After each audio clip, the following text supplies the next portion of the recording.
have one more question for you, actually. I saw that there's an upcoming adventure, Prince of India, which is for levels 27 to 30, right? Can you give advice to dungeon masters who work on new material from levels they haven't played with before, and maybe guidelines on how to use the mechanics that are obviously in place before, even that makes it more experience across different levels? Well, there's not too many new rules you have to worry about once you get into Epic play, but of course you take on your Epic Destiny.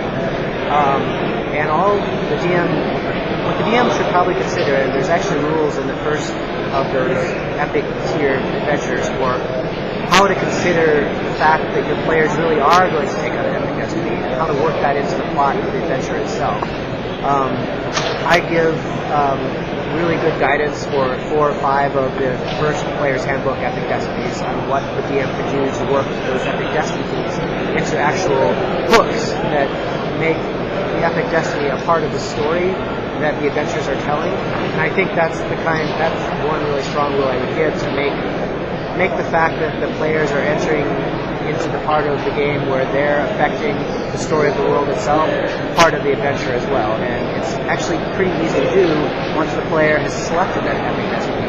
The player selects it, the DM thinks about what that means for the story he or she wants to tell, and then tells the story and moves forward. Bruce touched on this really briefly right at the beginning of his answer, but I think it's worth calling out again, and that's that we've really striven with 4th edition to remove as many of those new rules and new headaches that you have to worry about at higher levels, so that it's not like learning a different game or reinventing how adventure design is done. So I think actually epic level play is opted to be easier to be in. I think the challenge, the biggest challenge in epic play comes from players perhaps jumping into it quickly. Like, if you play a character from 1 to 30, it's a very organic growth, and then in each step you're just learning incremental thing. When I've seen people jump right into 21st level play, particularly if maybe that's the first 4th edition game, there's some struggling because you've got a lot of options you're dealing with, and all of them are equally new. Whereas leveling up, I hit 21st, I've got a new power. Great, I know how all the rest of them work, so I've been playing with it for months. Just looking for one new thing to learn over the course of the next couple of sessions. That's a real advantage. And do you think a dungeon master that has basic Dungeon Master's Guide, the first one, and the Monster Builder from D&D Insider, is it just as much to create an encounter for high levels than it is for low levels?